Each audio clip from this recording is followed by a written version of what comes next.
All right, we are live with Alexander McCurse in London, and we have a special guest joining us on the Duran, the one and only Brian Berletic. Brian, thanks for joining us on this live stream. How are you doing, and where can people follow your work?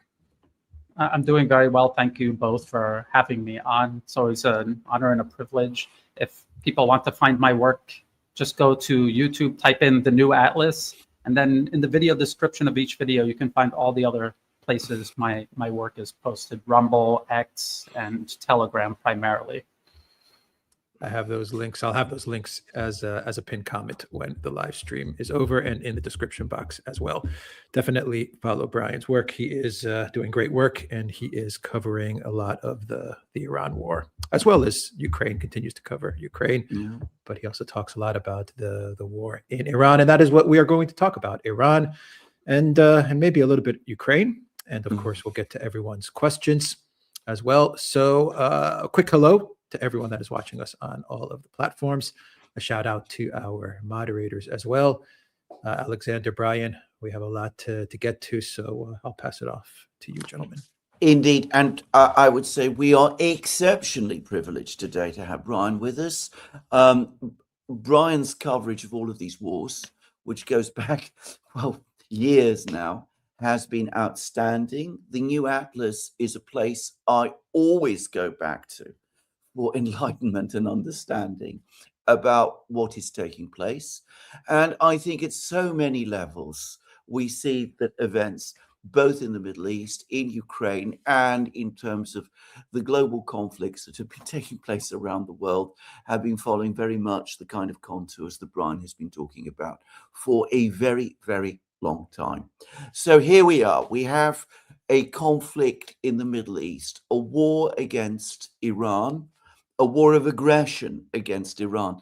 I think people really do need to understand that this is indeed a war of aggression. We hear all the time about, Russia's unprovoked attack against Ukraine. We've discussed that at inordinate length many times. The war in Ukraine was the Russian advance into Ukraine in February 2022 was absolutely not unprovoked, not at all. This war is unprovoked. There is no Iranian nuclear weapon. There hasn't been a Iranian nuclear weapon. There was an enrichment program concerning which Iran had previously entered into an agreement with the United States. And by the way, the global community ratified by the Security Council, the JCPOA, which placed limits on that nuclear enrichment program, which Iran was observing and which the United States walked out of. The United States then resumed the whole issue about Iran's nuclear enrichment program, which still had not developed to anything close to a nuclear weapon, as the US's own intelligence agencies repeatedly said. The United States introduced the entirely extraneous issue of Iran's ballistic missile program and its foreign policy, just to muddle and confuse everything. It entered into what were clearly phony negotiations, both before the June war last year and this latest war this year, over the course of which Iran nonetheless made substantive and very far-reaching concessions, and in spite of all of that, Iran was attacked. Now, that is, to my mind, clearly a case of a war of aggression, and the President of the United States and his officials have made little attempt to disguise the fact, both before the start of the war and over the course of this war itself, that what they've been aiming for is regime change in Iran. So I think this has to be the starting point of any discussion of this conflict. This is not an anti-American position. Just to say, it is a simple statement of fact. Anybody can look at all of the historical events leading up to this conflict, and you can see it there. Obviously, what the administration is doing is not, it does not encompass everybody in the United States. It does not encompass the majority of people in the United States who are also opposed to this war. But in terms of the administration, its decisions, the American political class as a whole, there is no doubt at all, to my mind, about what they have done. So that's my first introductory comments. Brian, what do you have to say, either in response to that or perhaps building upon it? I absolutely agree. It was a premeditated war of aggression, and that's all it could be called. It is a premeditated war of aggression, and it is, unfortunately, it's not just a premeditated war of aggression launched by the Trump administration. This goes all the way back to the Bush Jr. administration, at least. I mean, well, let's just confine it to the 21st century. I remember reading in 2007, Seymour Hersh warning about the Bush Jr. administration getting extremists from across the Middle East together to fight wars and proxy wars against Iran and its allies, Hezbollah in Lebanon and Syria. In 2009, the Brookings Institution put out a paper, Which Path to Persia? And it is essentially a blueprint for everything we just watched take place across the terms, the Obama administration, the first Trump administration, the Biden administration, and now the very last option in Which Path to Persia is invasion. And that is where we are right now under the second Trump administration. Each presidential administration played their part setting this up. The Obama administration, in the paper, they say, let's create a deal, sabotage the deal, blame it on Iran, and use that as a pretext for war. So it was essentially not diplomacy to avoid war. It was diplomacy to be used as a pretext for war. And that is exactly what happened from the Obama to Trump administration. It was unilaterally withdrawn from, as you say, Alexander, and that it was used as a pretext for maximum pressure and this incremental push towards war. And I warned people that the whole reason the US was in Syria was to collapse it, because again, in the 2009 paper, they said, we need to clear air corridors to Iran. And Syria was one of those potential air corridors. As soon as Syria collapsed, the US and Israel is an accomplice in all of this, went in and took out all of Syria's air defense systems. And then they began this campaign of first hitting the consulate in Damascus. And then we began seeing the first strikes on Iran itself, and then Iran retaliating with its ballistic missiles. And that is what has been escalating up to this full-scale war that we're watching right now.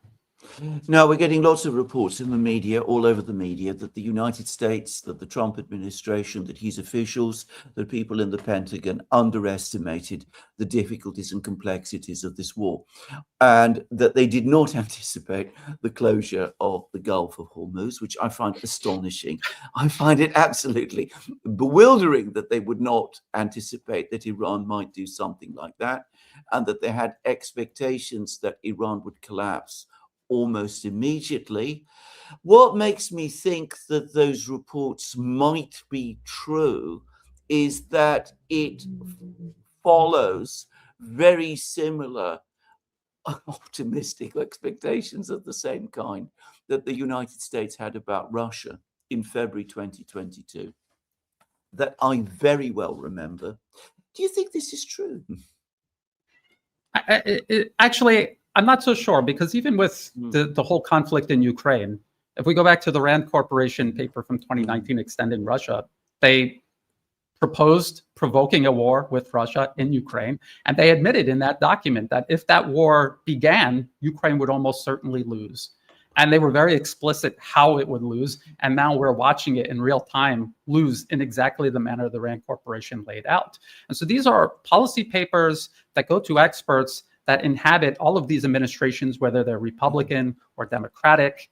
And these people know all of these things. And I would assume that publicly they want people to fight on and to continue to support the Ukraine war. So they need to create the illusion that there's some way for Ukraine to win. But they know that it's not going to. But the way to keep it going is to lie and convince people that it can. And now this whole conflict, this war of aggression on Iran, pending invasion into Iran. They had to know all of this. There was another Rand Corporation paper from 2009. It's titled, for people that want to look it up, Dangerous but Not Omnipotent, Exploring the Reach and Limitations of Iranian Power in the Middle East. The whole reason I was talking about Mosaic defense and the missile arsenal that Iran was building and had, and the missile cities, is because it's all detailed in that paper in excruciating detail. And closing the Strait of Hormuz is in there. Everything is in there. So these are policy papers that they themselves aren't, it's not original ideas. It's just a snapshot of the consensus in Washington, in the Pentagon at that time. So they're well aware of all of this. And this is what makes me worry, because if they knew all of this and they've rushed into this war, and we've all been talking about the depletion of anti-missile munitions, how they cannot make them faster than they're using them. And we're seeing how stretched out the US military is, the serial wars of aggression it has launched around the world, or proxy wars that it's backing around the world. Why would they do this? And something else I think we've all been talking about for a couple of years now is who is America's number one primary rival? Who keeps America up at night? And it is China. China is not just a rival; it is surpassing the U.S. in ways the U.S. has no ability to compete against.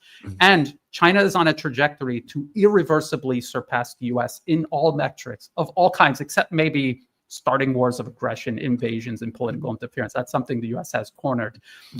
So there's a window of opportunity the U.S. has to act to cripple or set back China. That window is closing. We've heard American military officers say China wants to start a war in 2025 or 2027. And that's them projecting. They need to start a war before that, because if they don't, the window will close and that opportunity will be gone forever. So by starting this war with Iran and now having closed the Strait of Hormuz, oil flow to China has been significantly stopped, and there is a potential to cut it altogether. Not just Iran closing the Strait of Hormuz, but the U.S.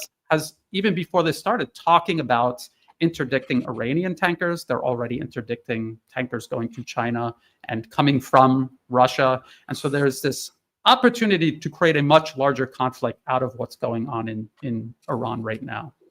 I'm just going to just make one quick point, though. I mean, who really is becoming overextended by these wars? Not China, it seems to me. If we're talking about the Ukraine war weakening Russia, I think that there is a very strong case to be made that the Ukrainian war has strengthened Russia. It has meant, for example, that the Western economic presence in Russia has essentially collapsed. It means that Russian society has consolidated on a strongly anti-Western direction. I experienced this myself very powerfully last June when I was there, when I attended a conference of lawyers.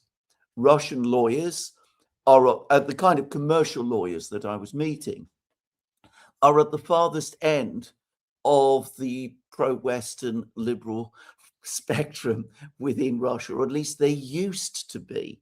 They're not that anymore, not in any way.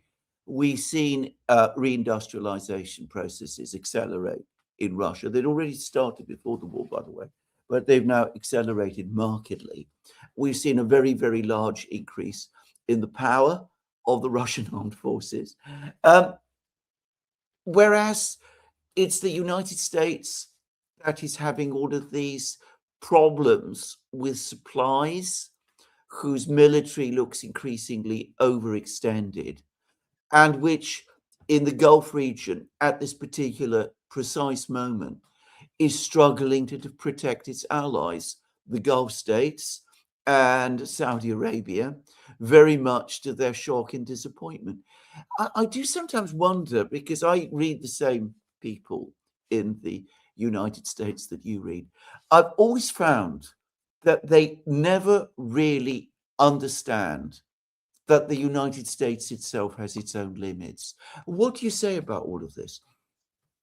Yeah, I absolutely agree, and we've actually talked about this in regards to the proxy war against Russia and Ukraine and the growing shortage of munitions of all kinds for the United States, and they knew this, they were aware of this in 2022. They were actually aware of it before 2022, and they were attempting to fix this. But the whole system, the United States as a system, these corporations that prioritize profit and power above everything else, including purpose, it's self-sabotage, and it's the sort of imperial overreach that you can see repeating itself all throughout history. And now we're watching it repeat itself again, except right now it's incredibly dangerous because the United States has an immense power that no other empire has ever possessed. It has this power. It's still incredibly dangerous. We can see them destroying entire nations as they flail and try to catch up. I think a lot of these plans,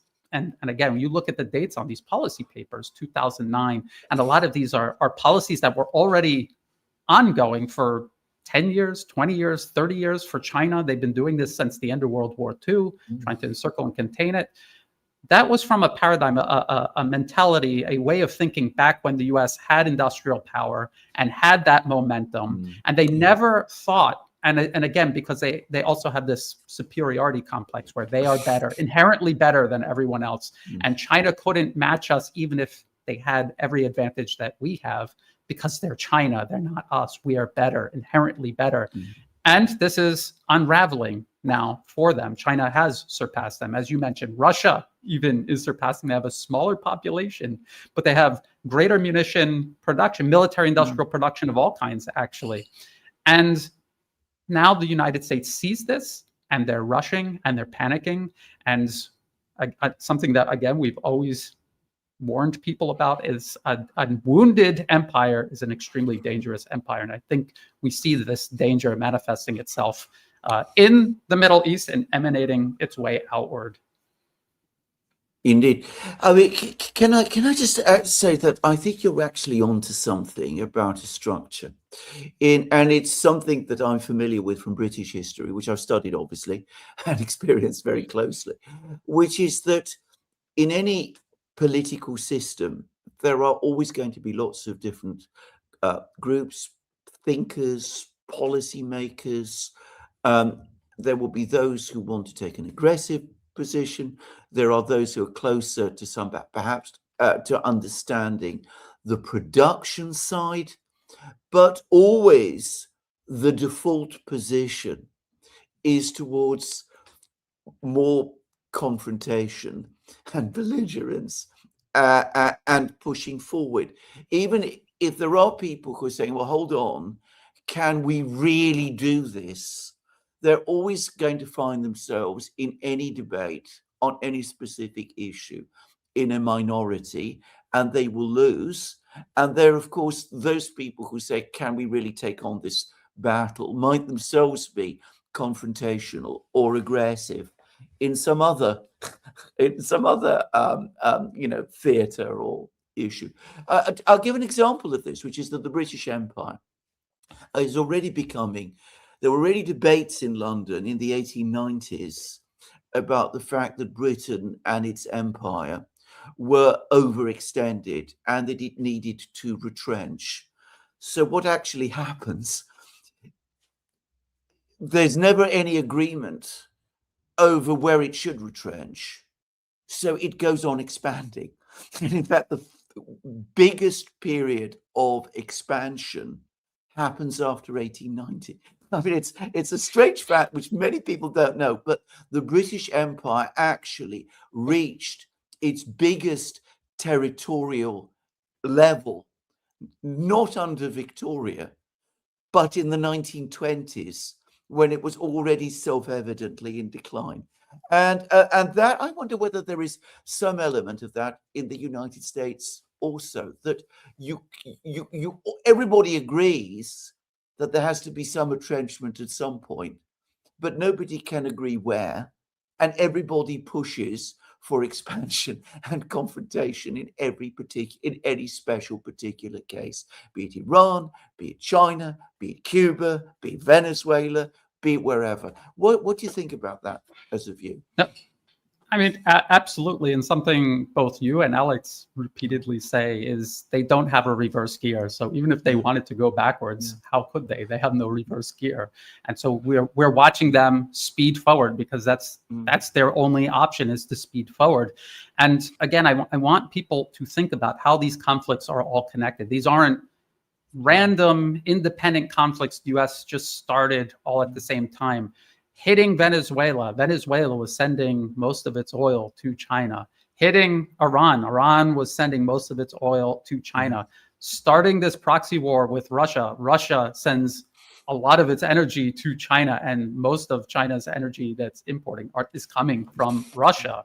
And so people should look at the pattern that is emerging here. They are trying to cut China off. They are trying to encircle and contain China in terms of energy. They have a physical military encirclement in the Asia-Pacific region. They have an asymmetrical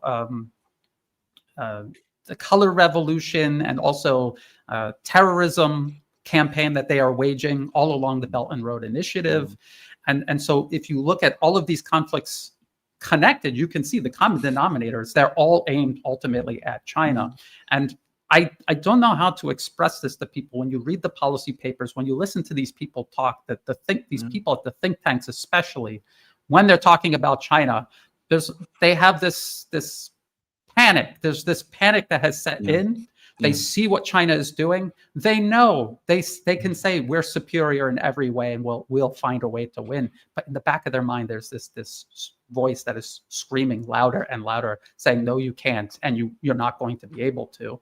And so they're rushing forward with all of this, hoping that the momentum of their initiative is greater than China and the rest of the multipolar world's desire to fight back, to unify and fight back. And so I think that's where the gamble is. And I think that is what's at the root of all of this. In fact, there was a comment over the course of the last few days, which was not actually specifically about China, but which shows the extent of American worry about China. Because an American official, a senior American official, talking about India, said that the United States would not make the same mistake with respect to India that they made to China. In other words, that they would not allow India to develop in the same way that China did, which is, I think, very indicative, actually. I don't know how widely that was noted in India itself, but I find that an extraordinary statement. And we'll come back to India, by the way, later in the program. There's a lot to be said about India at the moment and the very, very complex course and difficult course it's navigating. I should just, now turning to China, I actually now have been talking to various people in China. One of the things I've found is that they are perfectly well aware of what the Americans are doing. I had some time ago a very interesting discussion with somebody who's very active, a Chinese person, very active on Chinese social media, who has previously served in the Chinese Air Force. Found him a very interesting man. And basically he said quite clearly that right across the military political system in China, they understand perfectly well what the United States is up to. He also said to me, and I found this very interesting, that the military itself in China is very, very much straining at the leash, especially with respect to Taiwan. It is the political leadership that is holding them back. So China is aware of what is going on, and they're not being passive. I think this is a thing that people perhaps underestimate, because I get the sense that just as the United States perhaps underestimated the kind of things the Russians might do and underestimated the kind of things that the Iranians have done, it's also doing exactly the same with China. I mean, China has been working very hard to insulate its economy in anticipation of the siege that they anticipate will one day come. Now, you're closer to China geographically than we are. Do you also get the same sense?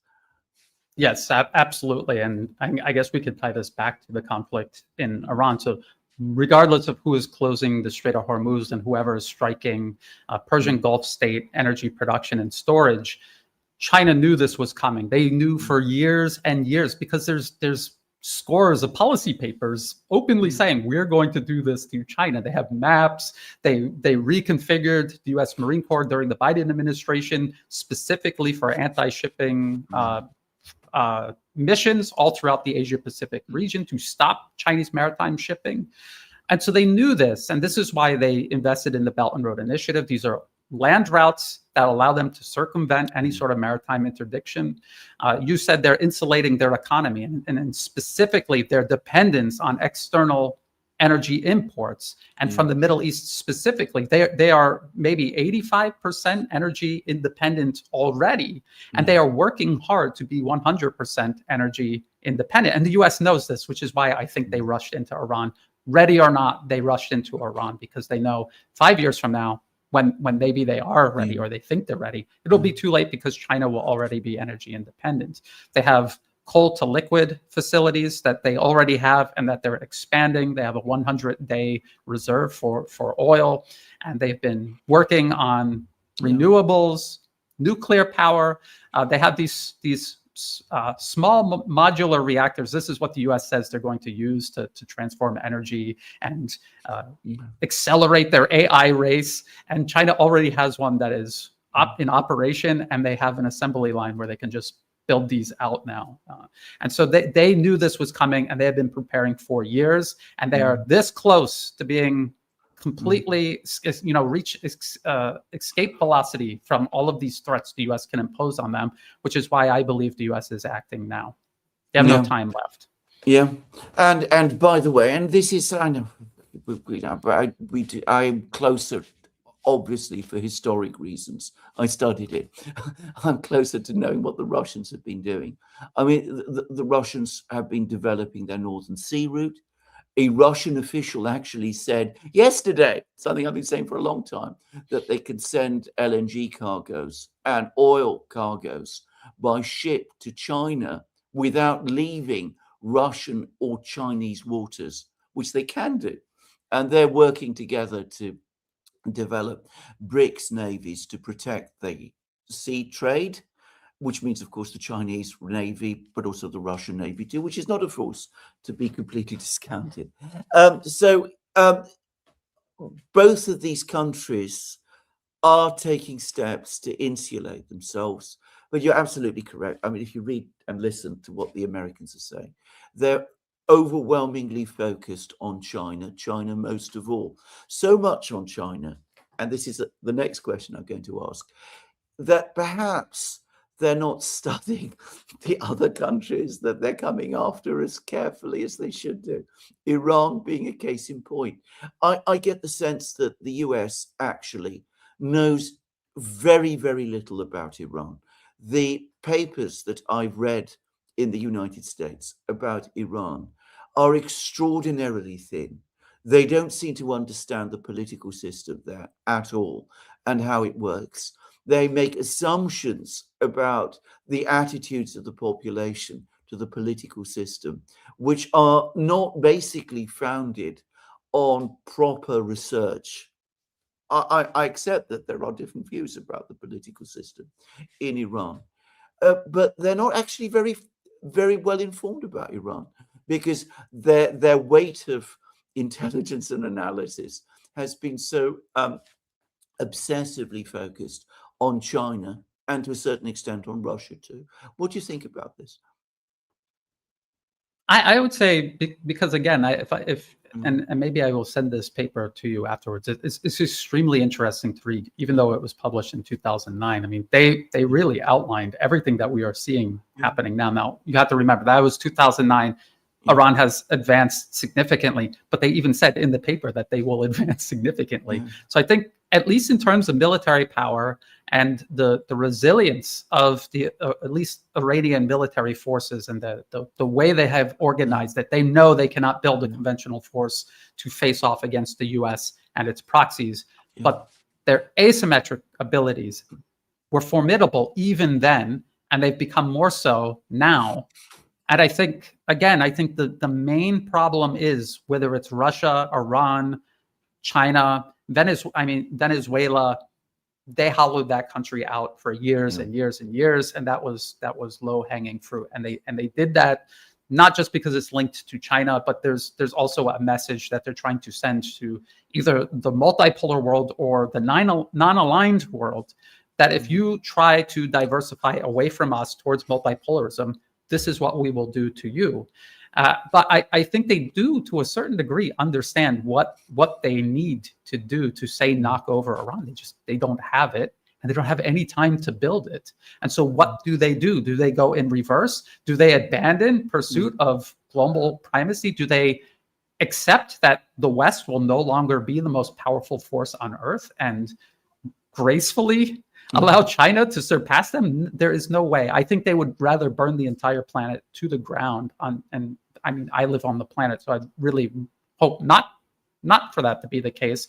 But I think they would rather burn it to the ground than to admit defeat and allow China to surpass them. The most insane part of all of this is you can see China's rise. It has become a superpower. This 21st century has not invaded a single country in the process. Has not done any of the things that the US and other Western empires before it have done to rise to power. It really has a unique approach toward building up power and wealth and working together with the rest of the world that the West, the people at the top in the West, simply can't wrap their minds around. But if they could easily join a multipolar world, be a significant pole in that world, and be wealthy and have stability and peace. But it's just this mindset that has been ingrained, not just for decades, but for, I would say, centuries, generations.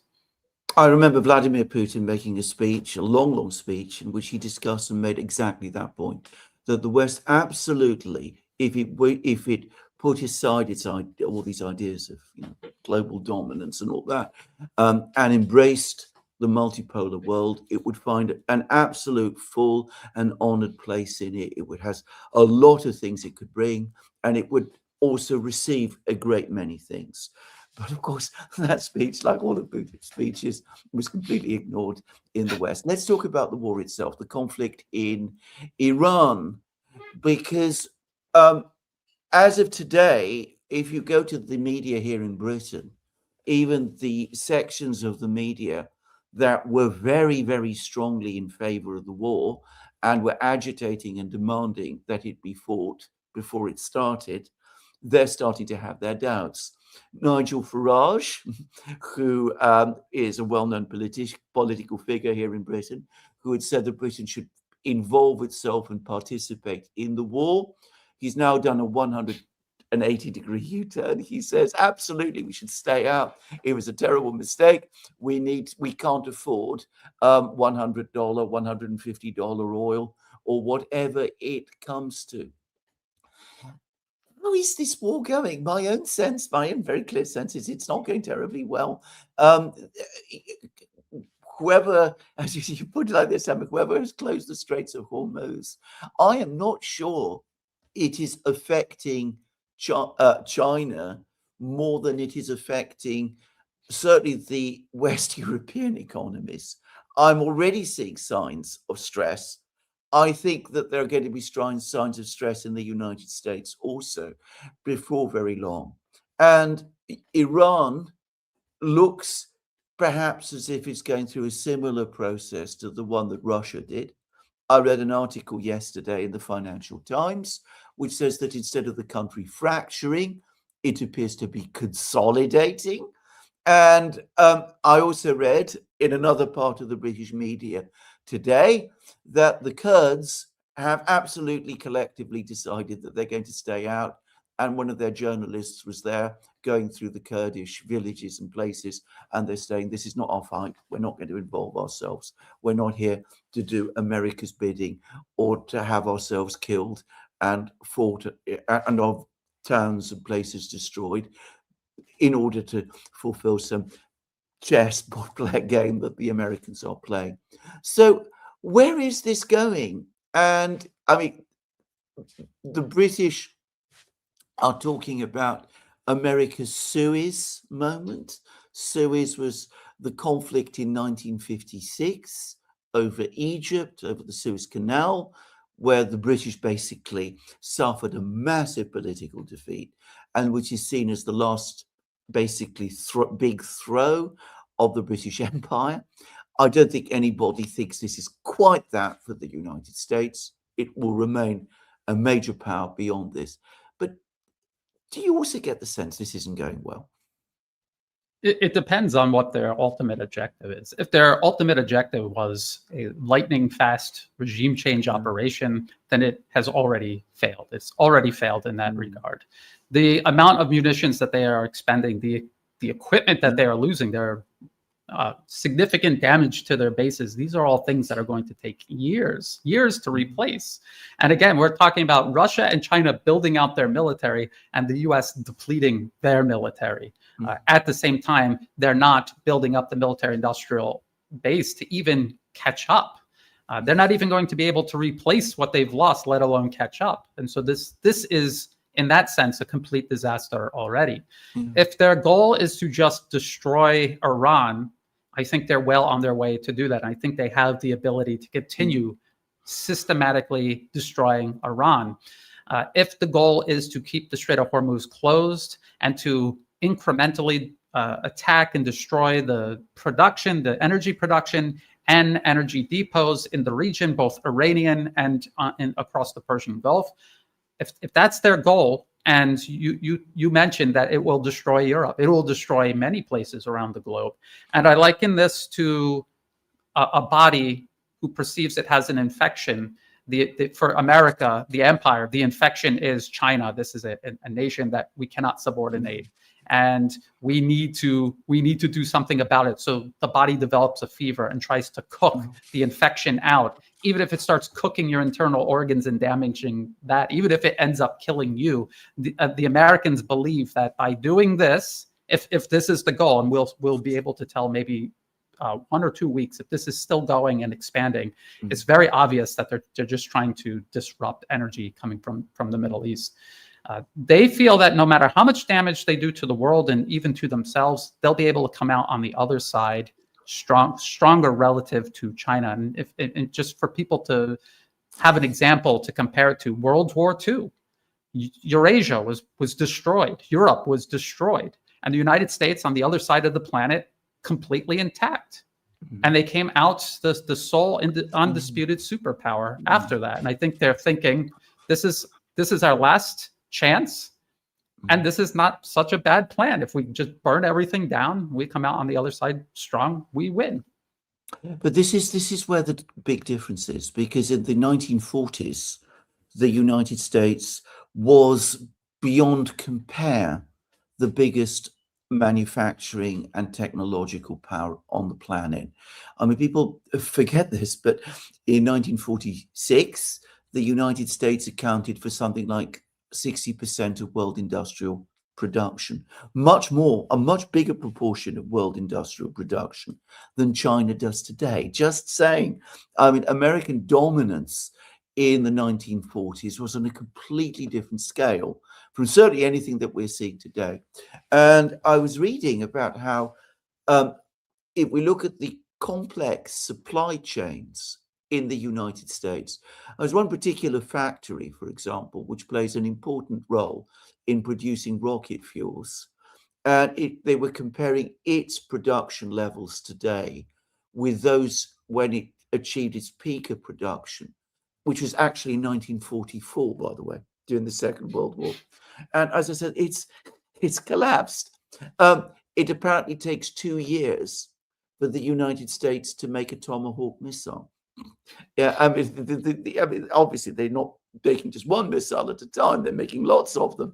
But from the start of the production process, all the way through to get to the point where you've got an actual complete, shall we say, batch of Tomahawk missiles, it takes 2 years. Production of Tomahawk missiles recently was running at about 90. I was just reading 90 a year. 90 a year. I mean, they're going through hundreds of them in this war. I mean, we are not looking at the landscape the industrial economic landscape of the 1940s, when everything is burnt down, with the United States is there still standing. It seems to me that if you want to look for a country that is closest to being like the United States was in the 1940s, it's not today's United States, it's China instead. Just asking, just putting that, throwing out that to you. Absolutely. And I think this is the predicament that the US finds itself in. It has nothing but bad options in order to achieve this objective that they have no right to attempt to achieve in the first place. It's irrational when you really think about it. And even if they were able to cut all oil coming out of the Middle East, all energy coming out of the Middle East, and cut it off from China, we know that Russia is sending energy into China. And we know that China itself internally is working on energy independence altogether. And so it'll make things difficult for China, but it's not going to stop China, specifically for the reasons you point out. The immense amount of industry. I keep seeing people say, America built China. Go to China and look, America did not build that. The Chinese people built that. And if you look at that, it's unlike anything you will ever see anywhere else on earth. And it's something that I think the people in America driving this policy cannot understand, because again, in their mind, they are superior. And the things that are happening in China, they think China is incapable of having. And so they cannot possibly see that they have this. And so I'm not saying that it's a good plan, but I'm just saying that is their plan at the moment. And I think the reason they rushed into Iran like this is because they don't know what else to do. Yeah. I mean, as we discussed, they do have the other option, which is to pursue a policy of peace, but probably that never occurs to them. I just wanted to make a point here, which is that as I've discussed many times, I am someone with a certain limited experience of industry. And nothing in terms of industry can replace scale. That is something that is difficult perhaps for some people to understand. So you have, if you have a smaller industrial base, a declining industrial base, if you have fewer engineers, if you have fewer skilled workers, that industrial base by definition is going to be much more rigid than a massive industrial base with lots of engineers, lots of skilled workers. You can then deploy factory space, you can deploy engineers, technicians, all sorts of people, and you can do things very quickly, just as the United States was able to do in the 1940s when they were producing 30,000 aircraft fighters a year from basically a standing start. China can do the same because it has that scale, it has that depth of resources, which means that it can mobilize them and move them around and shift them quickly. And if you're going to start trying to cut off oil and energy in that kind of system, you can find workarounds very, very fast, much faster than more rigid, smaller systems can do. So this is something, again, I think people in the United States don't understand, because most of the people who work in the think tanks have no background in it, just to say. Have you any thoughts about that to make? I agree. And also the type of government China has. It has the ability to prioritize purpose over profit and power, whatever the individual companies are pursuing on their own for their own self-interest. The government can override that and prioritize purpose. In the United States, they cannot do that. The corporations are driving these policies. They want a global empire, but they're so selfish and greedy that they cannot part with the money necessary to prioritize purpose, the purpose of achieving this objective. It's insane. And I was listening to Eric Schmidt, and he's talking about how bad this is, how China is rapidly advancing and surpassing the US. And he and many others in America are pinning their hopes on AI. They think if we could just get AI to a certain point, it'll give us all of the answers, and it'll just magically solve. And that's magic. If when you fall back on magical thinking, this was like the Germans back in World War II, looking like in Indiana Jones, looking for an artifact they thought would give them ultimate power to turn the tide of the war. I mean, this is where they are right now. And so it is very, very dangerous. One last thing I want to say is KJ No makes this great analogy. He refers to the US as like a mean drunk in a bar looking to pick a fight, and everyone in the bar just trying to calm him down and quietly usher him out. And that is pretty much what is going on with the US. It needs to be sent out. And I don't mean out from existence. I just mean back to their hemisphere where they belong, to go mind their own business. And when they sober up, they can rejoin the rest of the human race and play a constructive role with it. And it's a very delicate process because the US has nuclear weapons, and right now they still have a huge dangerous military, and they're still capable and are destroying entire nations in the process. I think that's such a wonderful point that you've just made there. So this is where I think it's a perfect place to stop. Brian Berletic, thank you very much for this enormously interesting and wonderful conversation. Alex is going to have questions, which I know he's going to want to. Well, let's get on with it. Let's run through the questions, and once again, Brian, whenever you need to cut out, if you need to cut out, just let us know, and I'll just go through the questions. So there's a lot of questions for Brian here as well. Yes. But let me pull up a question from Jeffrey Brown on locals. Up since 4, it's now 20:43 here in Australia. I'm going to falter the last hurdle and go to bed. I'll watch tomorrow, and I'm sure I'll enjoy the program. So thank you in advance. Okay, thank you, Jeffrey. Shout out to everyone watching us from Australia. Aurelia says, love Brian standing on the top of the mountain, screaming and warning the world of what is going on. Please never stop.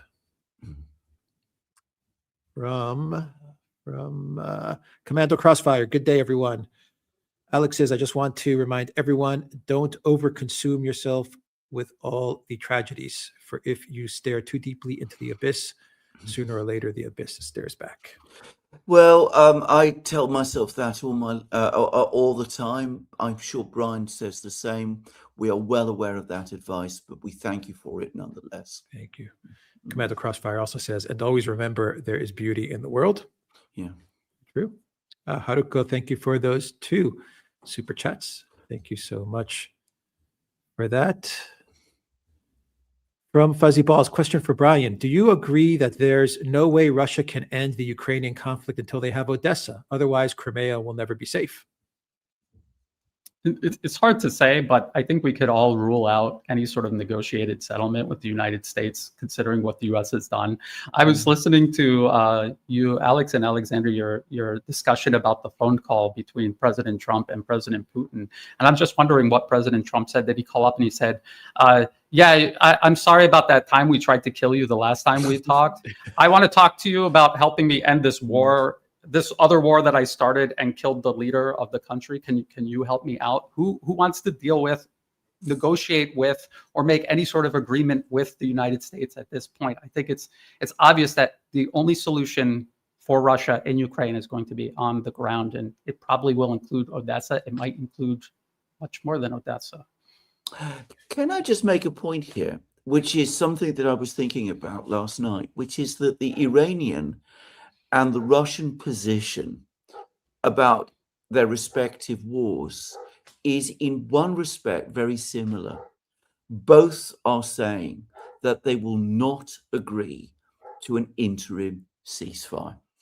They're both categorically ruling that out.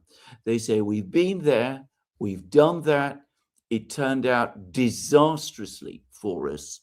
Both are saying that the only way that the fighting ends is if there is a complete, permanent, comprehensive resolution with absolute certainty that it will be never repeated again.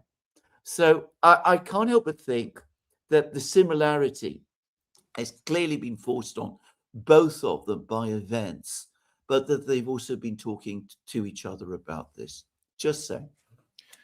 I would not be surprised if Trump actually did say that to Putin. No. Actually, Brian, no hard feelings. Vladimir, I sent some drones into Valdai. Can you Yeah. help me get out of this mess with Iran? Let's see. Fetek J says, what does Brian think of the narrative that Trump is really at war with the city of London as promoted by Rich Does Politics? Is UK absence proof of that? Actually, Brian and Alexander, I think you both can answer this London theory that is going around. It's utterly absurd. Please, people, learn about material reality and study it. It will tell you all of the answers. There's a reason why good analysts are constantly right about many things, including years in advance, because they're studying the material reality of how all of this works.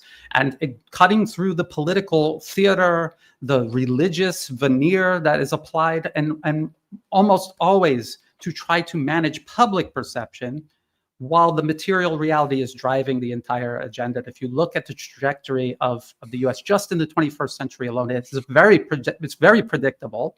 And we can see it, and you can see the momentum and the trajectory right now. And London, and as Alexander was just saying, regarding Suez, and you could see the British Empire collapsing, dying, and then it refused to die. It just kept clinging to life. And then when the US Empire went by, it just kind of grabbed on, and it's been being dragged along ever since. It's very obvious. I absolutely agree. I think that I live in Britain. I don't want to say things about my country which appear to be running it down. But the sense that the idea that we have that level of power, especially that level of power over the United States of all places, is a fantastic one. We are a exhausted, very run down, very tired, very unhappy country. We do not have that level of influence. And, the City of London and all of that is a shadow of the institution it used to be. And even the institution that I remember from 30 years ago. So, there is no truth to this. And I think this is an idea that should be completely buried. Vincent says, Brian, do you have any idea as to how Palantir works?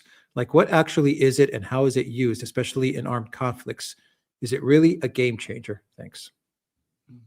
I think they're referring to the way artificial intelligence from these companies, these big tech companies and other contractors, they're trying to integrate AI into the US military in every conceivable way.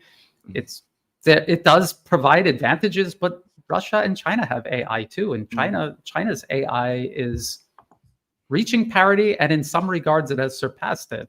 And so, it's going to make the U.S. military much more effective against, say, a country like Venezuela, but it was already an overmatch to begin with. But against Russia, against China, even Iran, no. And we can see in Ukraine, that's where they've been testing all of this. Is it working? Is it working out? I don't think that it is. Not yet. Sparky says, Brian, if Iran successfully allows its allies and non-enemies to use the Strait of Hormuz while denying its enemies, will the U.S. close the Strait of Hormuz? Like, if we can't use it, no one can. I think that's a very good point. That's kind of what I was referring to. And I have seen U.S. policymakers talk about, if not at the Strait of Hormuz, using the U.S. Navy to interdict everything coming out of it and going towards China. And you can already kind of, when I was listening to you and Alex and Alexander's shows recently, they are talking about, they're still talking about seizing Russian tankers or tankers carrying Russian energy. We saw them interdicting ships coming from Venezuela going to China. And they're still building up this narrative where they're saying Russia is helping Iran, China is helping Iran. And you know how that's going to morph and expand into taking direct action against both Russia and China. So I just want to add one thing, which is, I read it this morning somewhere, but there is an enormous amount of false information floating around, including claims that Iran is still exporting oil and is able to export oil to China and that tankers laden with oil from Iran are sailing through the Straits of Hormuz, going to China. And I believe that this was actually published in, of all places, the Wall Street Journal. Wall Street Journal, yes. Apparently, it is absolutely not true. And it made no sense. I mean, surely the United States would be stopping those tankers. But it seems that, anyway, it isn't true. So there's a lot of things floating around. Lots of people are getting wrong information about this. And it's very, very difficult to work out what is true and what is not. I've never seen such a miasma of this as we have over this conflict. Why is the WSJ publishing that?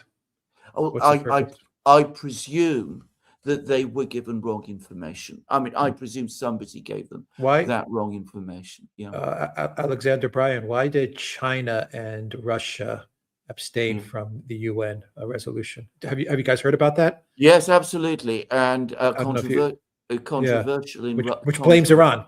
Exactly, blames Iran. The reason they abstained, but rather than vetoing it, yes, rather than veto, because they don't want to upset the Arab states, and that's always the problem. And I mean, I don't personally think that's the correct diplomatic strategy, but that was the decision they made. Okay. I suspect, by the way, the Russians would have been prepared to veto the resolution.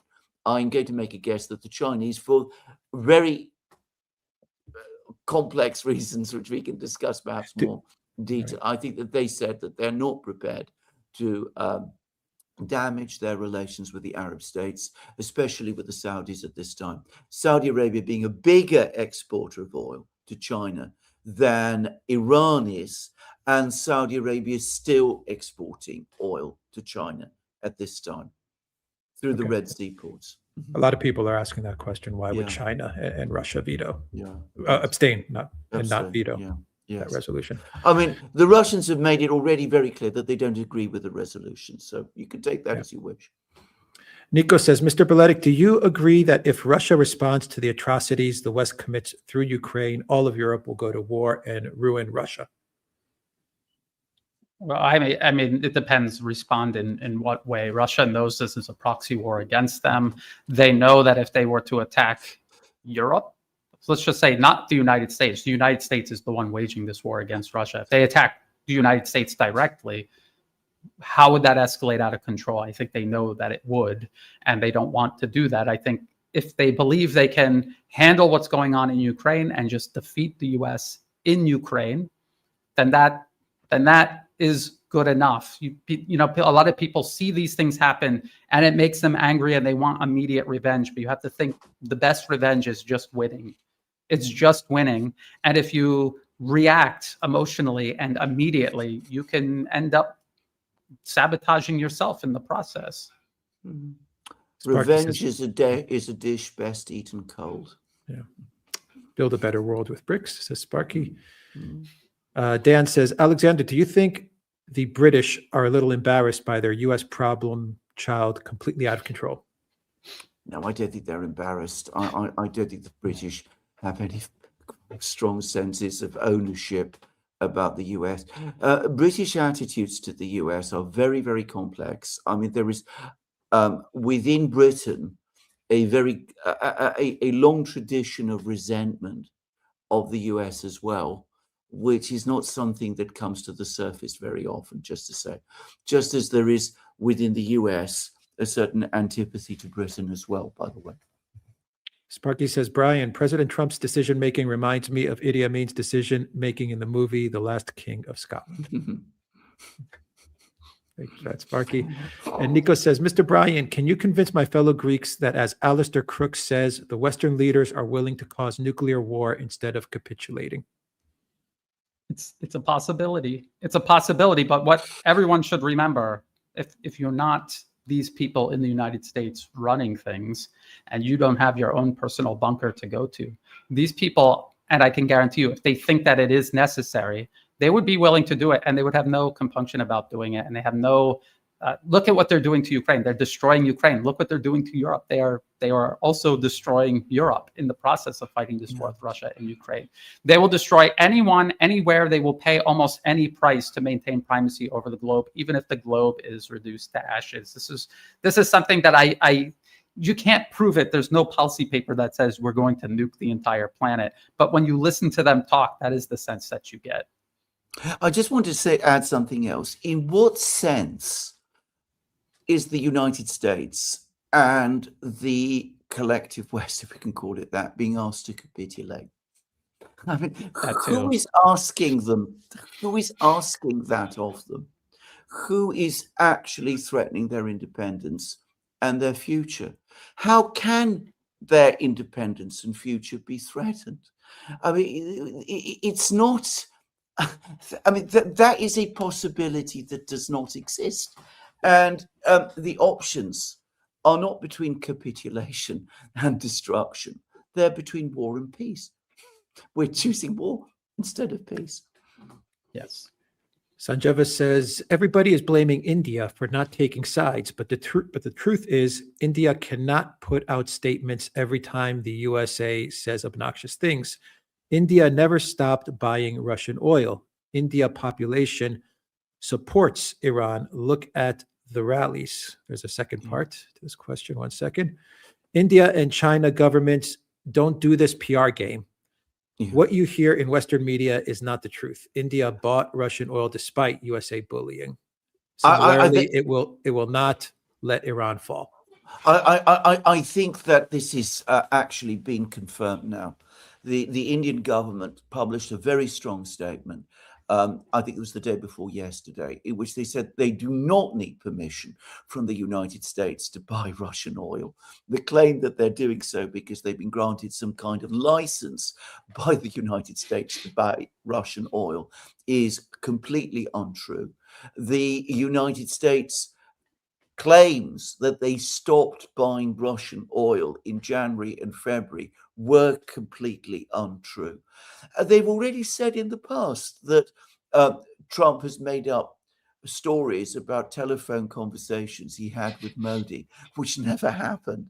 I think people need to be very, understand that all of this cavalcade of stories that come out of the administration about what the Indians have said that they're going to do and what they've agreed they're going to do, that most of this is completely made up out of the air by people within the administration. It's as simple as that. Rotun Rayner says, am I going a bit crazy, or do I hear chickens in the background of Brian's new Atlas videos? Yeah, yes, I have several chickens, including 3 roosters, and 2 out of the 3 are very loud, and you can hear them in all, and they do it all day. So you just got to learn how to tune them out. Yeah, you're not going crazy. You're not going crazy. You have your chickens. I have my dogs. Yes. Yeah, we have dogs and cats, and my wife is an animal person, so we have all kinds of things running around. All right, Daniel Alpha November says Brian's continuity of agenda videos after the last Trump election really helped me make sense of how the U.S. political machine actually works. Much appreciated. Mm-hmm. Thank you for that. S. Scooby says, big fan of Brian's work. Curious if he sees evidence that nations are actually trying to take control of their information space, given it is so prevalent in certain BRICS nations. Yeah, yes. I mean, some countries have outright tried, and then they were overthrown by the US. Nepal is an example of this, right on China's border. And there are efforts to do it in many places, but they have to do it very slowly and incrementally, because as soon as they start doing it, the US is going to come and try to stop. They know what they're doing and why they're doing it, and they're going to come in and try to stop it, because this is how this is one of the main levers the US uses to turn entire populations against their government. It's so effective. It was a huge mistake for these countries to allow the US to dominate their information space in the first place. So it is going to be a hard fight to wrestle it back. And I think this is something that I would hope to hear BRICS or maybe SCO or something start really prioritizing. Well, it's interesting you said this, Brian, because just this morning, Peskov, who is, of course, Putin's spokesman, made exactly that point. And he says Russia is dealing, I'm reading this from TASS, we are dealing with a hostile social media that dominate the competitive space across the Confederation of Independent States, that's the former Soviet Union, and worldwide. We do not operate there. We need to figure out what to do going forward. Russia is rapidly losing the toolkit for information abroad, especially close to our borders. Television is not what we used to be. One click and it's off. And then there's a big discussion. This is all part of a big discussion that took place in the Kremlin, actually in the Kremlin, no, at the High School of Economics, I'm sorry, today, looking at how to respond to all of these things. So that was this morning, just to say. Yes. Kras says, my favorite trio. Jeff Bickford says, thank you. And Sparky says, Brian, it will be a long road to redemption for the U.S. A good start to the road of redemption is the U.S. Sponsored public deletion of the war criminals. Ralph Steiner says, is Trump praying for a come to Jesus moment to win? I think he's praying to dupe American people. I think he's praying because this is what these sort of people do. They hide behind religion rather than exercise it in any sort of meaningful way. I mean, yeah. Trump is an expert he's very good at messaging and putting out slogans, easily digestible slogans. Yes. Excursion, we deleted their Navy, we deleted their Air Force. There's nothing left anymore. These are very simple to understand slogans and catchphrases for him to get his message across. Yes. Make America great again, right? All of these things this is what Trump is good at. And he is very good at these things. From Alba Kid, Brian, are you familiar with Professor Yang's Pax Judicia theory or prediction? If so, what are your thoughts on its likelihood after Pax Americana hegemony ends? It's nonsense. It's a variation of the city of London controls the world, Jews or Israel controls the world. Just look at the whole history of the United States. It was doing all of these things before Israel ever existed. It helped create Israel. It completely sustains Israel's existence to this day. It is to the Middle East what Ukraine is to Eastern Europe and Russia. And if you zoom out of an obsession from Israel and the Middle East, and you look at the whole world, the U.S. is doing this all over the entire world. They have proxies everywhere, and they build them up in the same manner. The only difference with Israel is it's been around longer, and it has been very, very successful. So it has a certain special place within the imperial court, but it still has a place in the imperial court. It is not running it. It has no means of doing it. Again, material reality. Please look at material reality. Sanjeva says, many thanks for all that you do, Brian. You are outstanding. Thank you for that, Sanjeva. Nikos, this is a three-part question comment. Another episode of the UN show where Iran is blamed for being attacked. You'll disagree with what I am about to say, but this is the West's attitude. They go to the UN and say, give us your shit and we'll send you back to the Stone Age. Your nation will become unlivable. Your children will perish. What are you going to do? Nuke us? We are ready for it. We have bunkers with food for 80 years. Either we rule or no one does. Wait and see, Duran. That sounds about right to me. I don't know. Why would we disagree? I'm not disagreeing. I'm going to say something here, by the way, about that UN discussion. A lot of people are talking about it, yeah. I know. The Russians and the Chinese abstained, but the people who are really, really behaved incredibly, foolishly, ridiculously were the Arab states.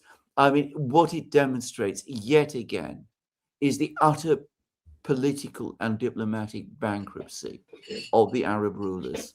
Their countries are caught in a war that was clearly manufactured around them.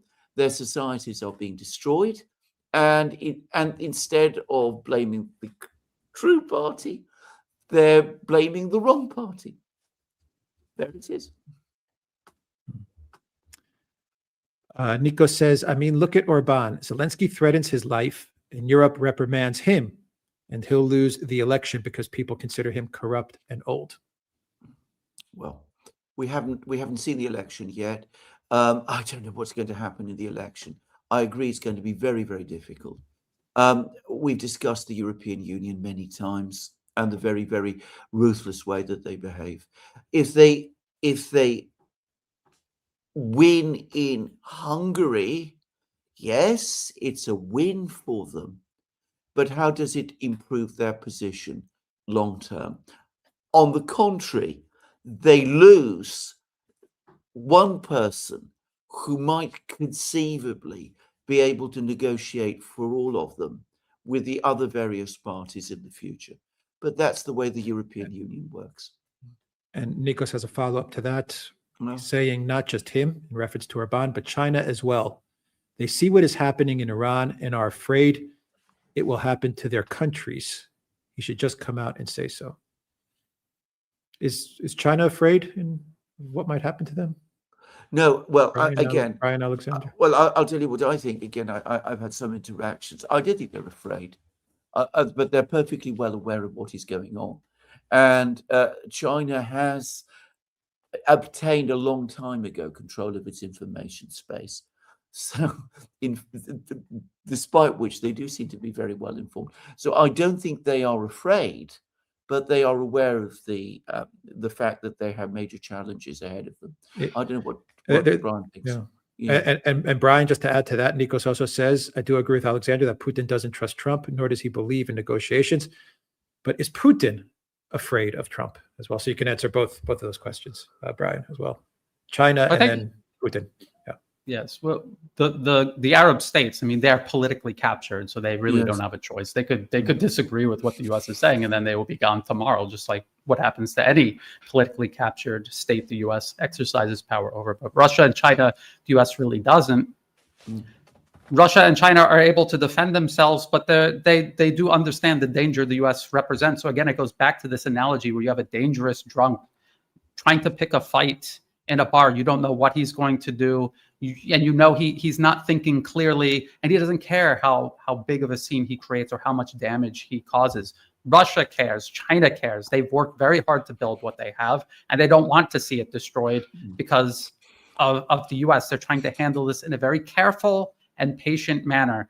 There may be the day where they no longer can afford to be patient. And I think people will be surprised by what they do. It's just like how people were surprised when Iran was suddenly shooting ballistic missiles back at Israel and the United States, something people had never seen before. They've never seen the US and Israel get back what they have been giving out for so long. And so I think when Russia and China finally do it, I think it'll be a bigger shock still.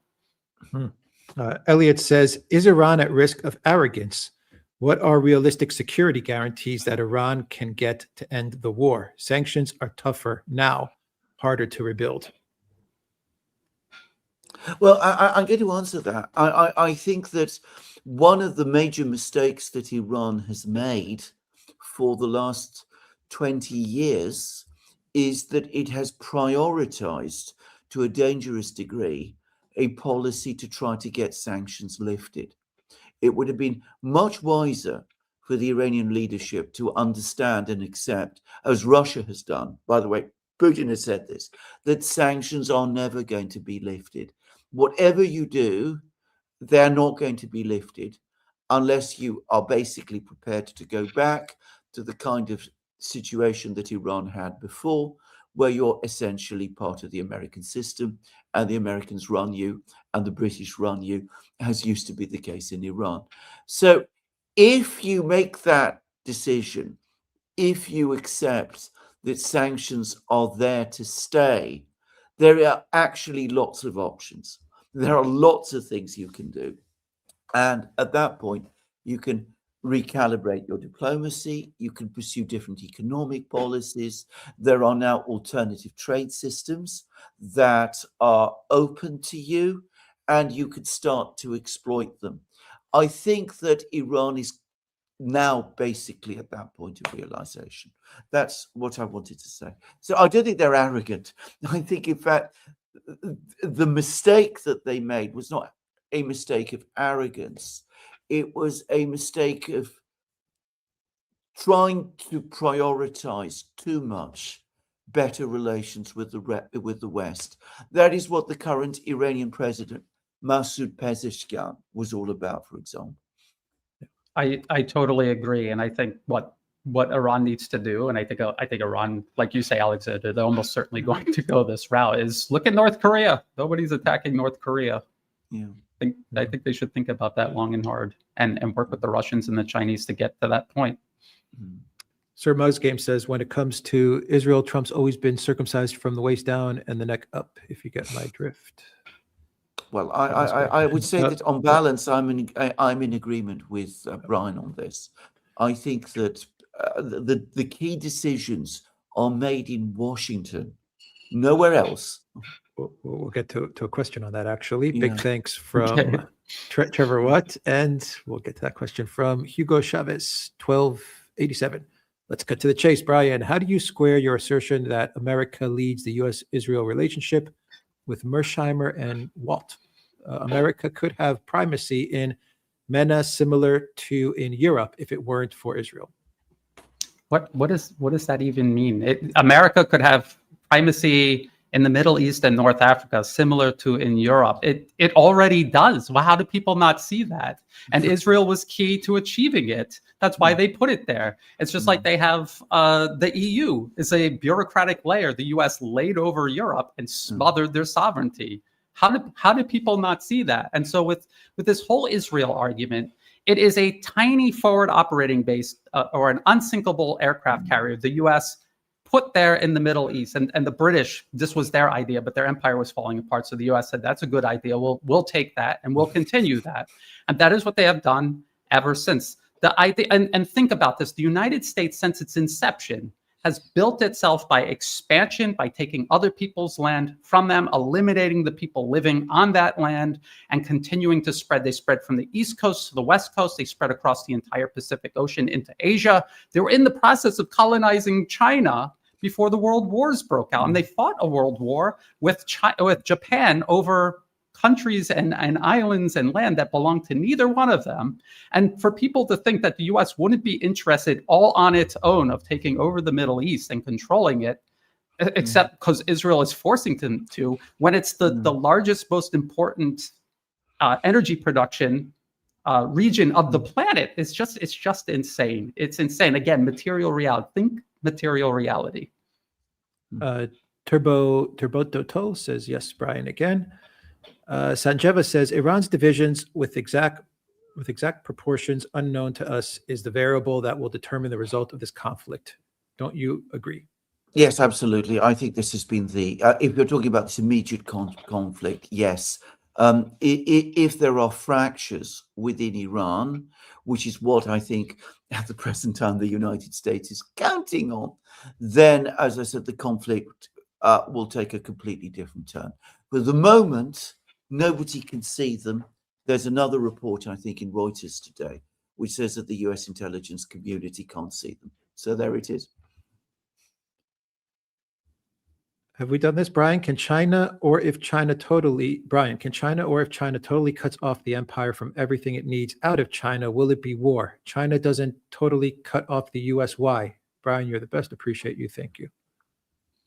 I think China is playing a very complex strategy. And again, this goes back to the whole concept that China and the rest of the world knows what the US is doing and what its ultimate objective is. So how do you deal with a nuclear armed superpower that wants to bury your country? You have this tremendous power. You've worked hard to build what you have in China. And so how do you make this transition where China irreversibly surpasses the US without having this cataclysmic conflict that the US really, really wants? And so what they've done is they've intermeshed their economy and their supply chains with the United States. You see how desperately the US wants to cut it, but they cannot. And how desperately they want to ramp up production of especially military industrial production, and they can't because of China. So China has, it's like when you see people fighting, they might start by punching, but now they're the way China has enmeshed with the United States, it becomes very hard for the US to create the distance that they need to then strike at and destroy China. And I think that's why they're doing that. Utis says, if we wanted to make Iran a friendly country and pull them away from all we needed to do was follow through on the JCPOA and push the two-state. Well, very true. Tomato Potato says, what's the chicken's opinion on the U.S. war plans with China? I think they just hope, they just hope it doesn't interrupt their food or water. Their food, yeah. Ralph says, Brian comes in packing the truth. Wake up, world. Elliot says, what end do you see to this war? Will there be an end at all, or will it go on and turn Iran into a dysfunctional state? Yeah, I think that's the goal. I mean, even if it does stop, it's just going to be a pause. For the U.S. to completely walk away from war with Iran would mean basically it's giving up on global primacy altogether. It needs to control the Middle East. It needs to seriously degrade Russia before it works on encircling, containing, and collapsing China. And if at any point along the way they stumble and they cannot get back up, then that is it. It's over. And so I don't see them walking away from Iran. I see them paying almost any cost to keep it going. Again, if they pause it, they will just start it again, and it will just continue and continue until they succeed or until the world finally works together and stops the U.S. I just would make a point here, which is that the experience of long wars of this kind, long wars and wars where there is massive devastation, is that at the other side of them, when we come through that, if the political structure survives, it tends to be much, much stronger than it was previously. And you have two examples of this. One is North Korea, which went through a devastating war. And there's no doubt at all that one of the reasons why the political structures in North Korea emerged and took the shape that they did was partly because of the response to the crisis of the 1950s, the massive bombing of North Korea, which people know very little about, by the way. And the other, of course, is Vietnam, where, again, there was massive devastation of Vietnam, but the political system that came out of it at the other end was in some ways stronger and more disciplined than it had been previously. Just saying. Suto RCS says, getting a little tired of America's great plan angle from Brian. If this is such a great plan, wouldn't having industrial capacity be part of the plan? Maybe this is Israel's plan, not America's. Again, this is ridiculous. So what is Israel's plan? Is to have the U.S. fight all the wars and take over the world for Israel, but without any military industrial capacity. It's not even making sense. And I have arguments with people like this all the time, and they spend the whole time chasing their tail with their irrational arguments saying Israel captured the U.S. And then when I explained the U.S. has been genociding and stealing land since it began, they said, well, the Jews controlled the U.S. since the very beginning. So then what has Israel captured? It doesn't make any sense because the whole concept is irrational. Hugo Chavez says, thanks for your answer, Brian. Very compelling. It's the Epstein class and the Epsteins, and not the Epsteins. Have a nice life in Thailand. Atama, Brian, as an expert for Southeast Asia, what's your thoughts about the U.S. puppets in the region and pose of Indonesia pro-Israel and Malaysia pro-Trump? I'm not sure what they're referring to, but as far as here in Southeast Asia, there are countries the U.S. has tried to politically capture here. The Philippines is basically the Ukraine of Southeast Asia, and they've sacrificed deals with China that were going to build them badly needed modern infrastructure. They took that and they redirected all the money to building missile bases for the U.S. to point missiles at China, who's their largest, most important trade partner. And so again, this is what the U.S. does. They capture these countries and they marshal them to become a battering ram for whatever targeted nation is in the region. And they're doing it everywhere, including here in Southeast Asia. Nico says Iran struck back, but as I was saying yesterday, the U.S. isn't stopping because the destruction is not happening at their land. Look at the cost in Iran. Well, the cost is enormous, and one should not overlook that. Yeah. Orlando, thank you for that super sticker. Sir Muggs Game says, official Foreign Office guideline, never climb a fence when you can sit on it. Payback for Andy Mandy and secure a molto importante voter group. Is this about the Mandelson scandal, about which we've I had guess, yeah, important? Mandy, Yes, yeah. we have very important developments about it, which, based, by the way, are exactly what I said. There's been information from the papers about Mandelson's appointment, which really points clearly at Keir Starmer. I predict that Alex and I are going to do a program about it tomorrow. Far says thanks. The hockey goalie says Iran controls the off-ramp. They've been handed all the leverage they need: victim status, geographic, economic levers, greater missile stocks, etc. How do our governments and markets not see this? Well, you know, again, look at Syria. Many of us, including myself, I thought, look, Russia went in, they stabilized Syria, and they pretty much had put a pin in that, and then over time it would eventually work out in their favor. But the U.S. is unrelenting. They're obsessed with this objective, and any obstacle you put in their place, they will try to find a way to dismantle it. And they will continue doing this until you take away their ability to try to dismantle these obstacles. So. Sparky says, Brian, what about truth, justice, and the American way? And Sparky also says, Brian warned us about continuity of agenda. And from locals, Nikki Ball says, what, if anything, can Iran do about Dimona? In Britain, we are supposed to have nuclear deterrence. But to my mind, this is more a curse than a blessing. As the Greenham Common protesters knew, it makes us a target, and only a tiny minority would be protected from fallout. Alexander, Brian, Dimona. Well, having nuclear weapons makes you a target. Dimona is the big nuclear facility in Israel. Will it become a target? I think at some point, if this war drags on, probably. I'm not going to speculate on what that would do, but it would be clearly seen, I think, as an enormous step of escalation. And maybe Iran does not want, at this present time, to make that enormous escalatory step. This is the problem. I don't know what the planning is in Tehran. I don't know what the planning is in Washington. I don't know what the planning is in Israel. So, none of these people share their military plans with me. Iran does have the capability to strike Dimona. If they haven't done so, they haven't done so for some reason, which is best known to themselves.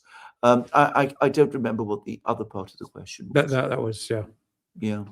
You answered the question, Alexander. Pathetic Albion says, Brian, Iran has announced that after attacks on an Iranian bank, that its future attacks will focus on Western economic infrastructure. Does the West realize how much of their wealth is in jeopardy? I'm not sure, but again, look at Ukraine. Look at what they created Ukraine as a proxy, and now they're burning it to the ground to fight Russia. And I think they're very willing to do that in the entirety of the Middle East. They're willing to burn all of it to the ground if it will advance their objectives. I don't think people should underestimate how willing they are to sacrifice their proxies. That's the whole point of having proxies in the first place. Again, for people obsessed with Israel, who's catching ballistic missiles right now? Is it the United States or is it Israel? Israel. Their people are dying right now, and their infrastructure is being destroyed in this war the U.S. started alongside all their Arab proxies in the region. Sparky says, Brian, most boomers, not me, in the U.S. tend to not hold people accountable, least they be held accountable. What goes around comes around is my favorite saying. This inhibits war criminal justice. Thank you, Sparky, for that. Karen says, no nukes, please. I agree with that. Carlos Duran says, MAGA unity is dangerous to elites and hard to control. Owens and Tucker, sudden change of opinions. Is it meant to divide MAGA? Kirk organization being the contrast for divide and conquer. Your thoughts? MAGA was always a deep state brand. It was a new brand they came up with to sell continuity of agenda. I warned people all the way back in July in 2024, months before the elections. I said, nothing's going to change.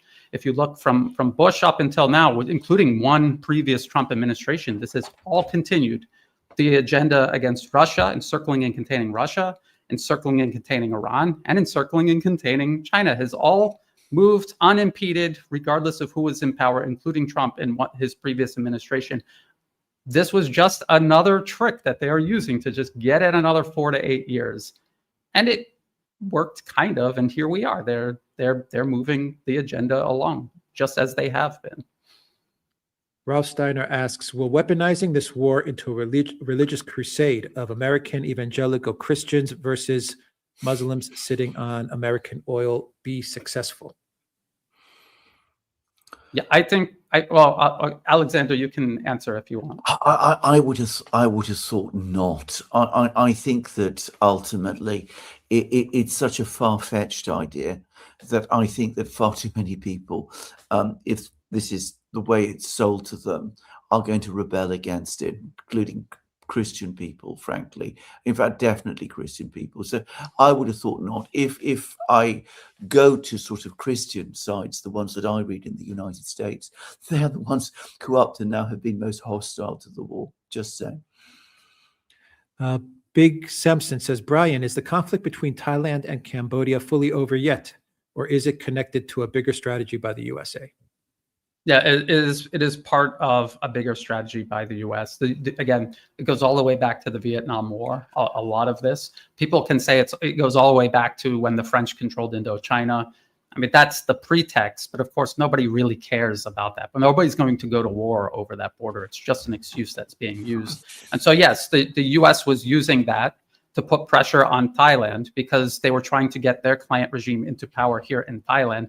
And they were failing. And so they were looking for everything. The terrorism in Thailand's deep south always spirals out of control at points like that. And now we're getting these bursts of conflict with Cambodia. And Cambodia is deeply impoverished. It's in shambles. And so where are they getting all the money and resources to constantly do one wave of violence after the other?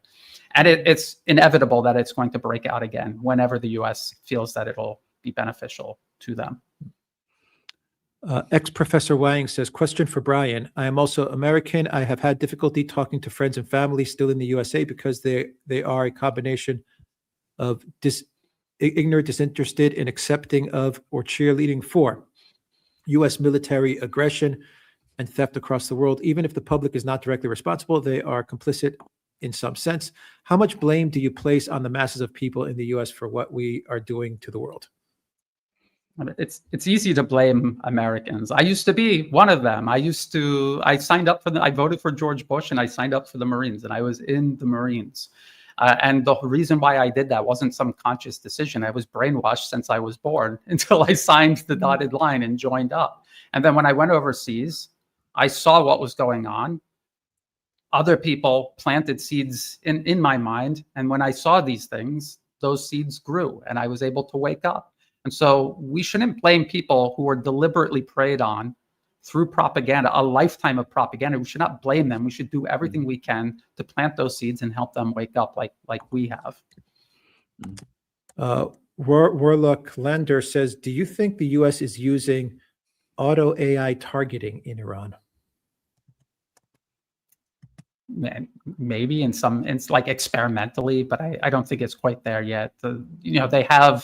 They have orbital ISR capabilities that allow them to find all of these targets, not in real time, but pretty, within a couple of hours. They have the ability to do this, and that's probably the vast majority of targeting is being done that way. That and drones. Mm-hmm. Maria's Diaries of Ascension say, why haven't you mentioned the military summary channel in a while? Is Dima still reliable? By the way, I love the Duran and I love Brian. I'm ecstatic when you guys are together. I mean, I do watch it. I do watch it regularly. I don't always agree with Dima's assessments. As somebody who tracks the war, I find it very useful. Vilma Thomas says, Iran is the only Islamic country that says no to Israel. It is also very reassuring that Iran is having great supportive friends in Russia and China. God is good. Thank you for that. Sir Mugs Game says, Trump's own pastor is so pro-Israel, she makes Bibi look like Professor Morandi. Trump loves Die Hard. Next, the Farage Mirage gag. Thank you for that. Elliot says, what are the actual consequences from the UN vote? Does it pave the way to anything? It makes no difference. None at all. It's one of those events which in a few weeks' time we will completely forget. It's like the big vote that happened in the General Assembly directly after the start of the special military operation, where all sorts of countries voted against Russia. It was heavily promoted in the Western media. Nobody remembers it anymore. Ralph Steiner says, have you heard the latest that Jewish archaeologists found a 3,000-year-old parchment stating that Persia was only 2 weeks away from a nuclear weapon? The mighty cutie says, is the U.S. like Monty Python's Black Knight, losing 3 limbs and still talking tough? It's a beautiful, amazing sketch. The one in the Holy Grail, but that film. But I mean, we shouldn't push it too far, I think. Jamila says, thank you, gentlemen, for your great work. My question is why American leaders feel around the world that they have enemies, and does the power make them crazy? I could just say something about that, which is that, again, I've had to deal with all sorts of very complicated people in my time. And I can tell you one thing, megalomania and paranoia are 2 sides of the same coin. People who have the one almost invariably have the other. Just saying. Sir Musgame says, in the near future, there will be a huge Trump sign on the UN New York City building. Rubio will greet you at check-in. Yeah. Alex Fanov says refineries in India actually owned by British and Israeli owners and money going to London. Is that true? Well, I've heard that the major owner of the biggest refinery is an Adani, who is an Indian businessman based in Mumbai. So I don't think it is true. And Lukoil owns a major refinery in India as well. So again, I don't think this is true. Arcane Eclectic says, what is the MIC going to do when they rebuild their arsenal and are no longer able to source sufficient quantities of rare earth metals from China? That's a good question. Brian, Alexander. What's the rare earth situation?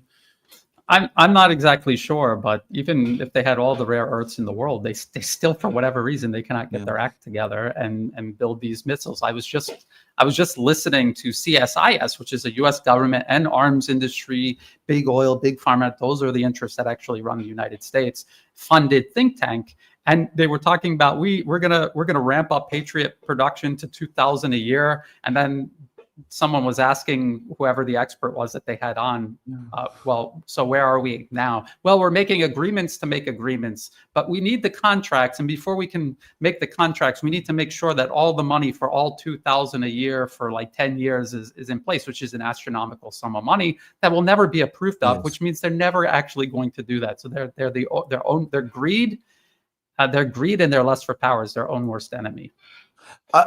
Brian is making an absolutely excellent point. You hear this in Europe as well, about a major rearmament that is supposedly taking place. There is no rearmament taking place. There's a lot of talk about rearmament. There's a lot of contracts about rearmament. There's a lot of money going out. But if you're actually looking at factory space, machine tools, production, that kind of thing, it is not happening.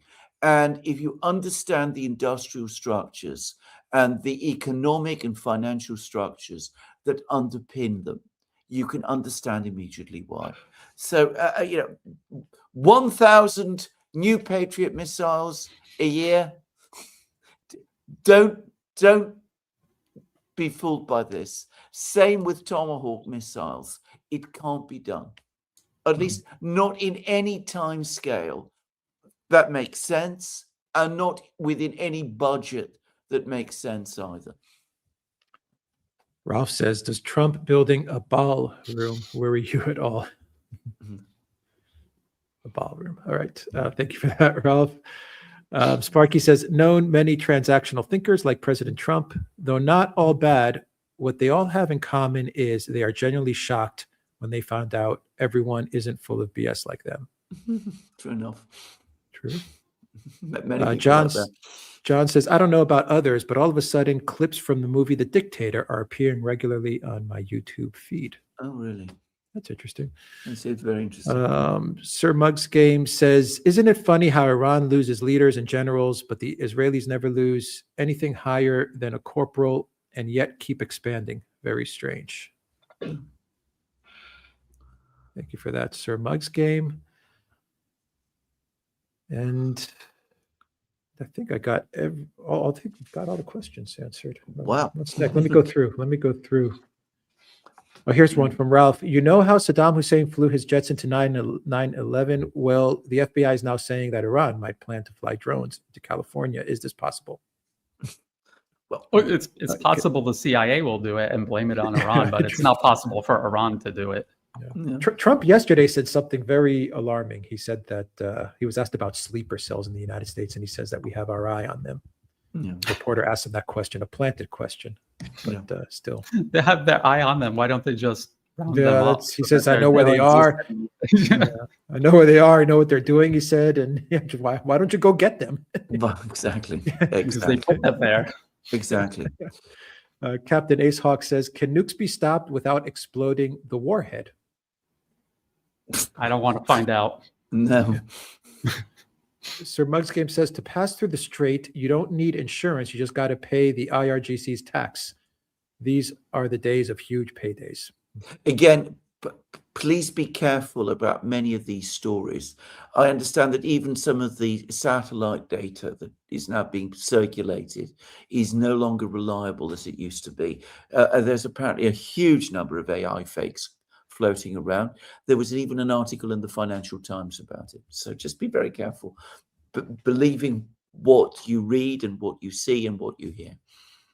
Sir Mug's Game says, Americans repaired in record time Bridge Highway I-95. They can work miracles. Mock and dismiss the U.S. to your detriment. No, I'm not saying that. I'm talking about military production, which is a completely different thing.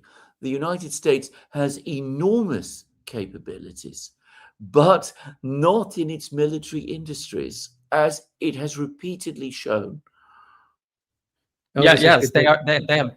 Sorry, they have demonstrated that they are incapable. They are desperately trying to do it, and they cannot do it. And that's not to say American people are dumb and lazy. They're human beings, just like human beings all over the world. They have infinite potential. It's up to the government to unlock it and utilize it, but they aren't. They're preying on it and feeding off of it. Yes. Elza says, good day, gentlemen. Thank you for your great work. Nico says, Duran, I don't thank you enough for answering my comments. Thank you, Brian. You are right. I am more cynical, and I believe nuclear war is inevitable. I hope not. Inevitable. Well, I hope not. I mean, I think if we start talking about things like that, we're going to get ourselves into very, very serious trouble. Peter Raul says, any thoughts of the Arab Spring? Bahrain, the first domino to fall. Return of IS on the cards. I don't know what the situation exactly is in Bahrain. And again, there's a lot of stories. I mean, the Iranians are spreading a lot of their stories as well. I mean, they were claiming some days ago that the king of Bahrain had fled, and it doesn't seem as if that was true. So let's be very, very cautious before jumping to any conclusions like that.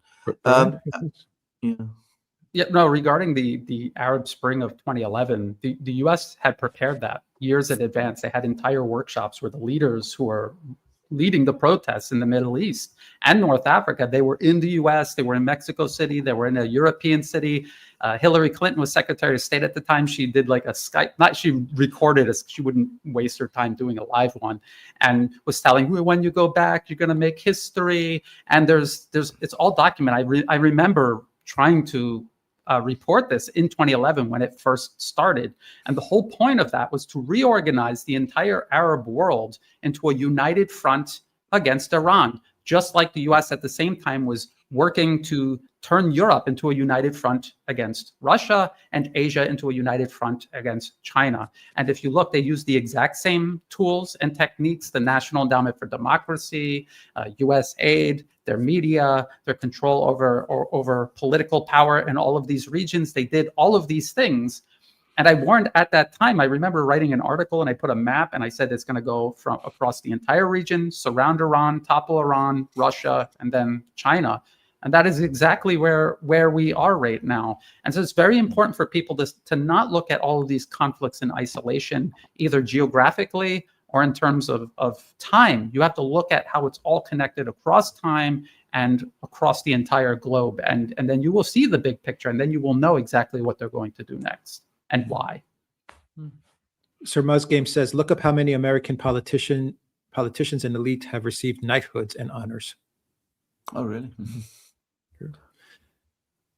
Nico says, Duran, what do you think will happen to President Putin and the trust and admiration from his people if he continues the theater without addressing the reasons?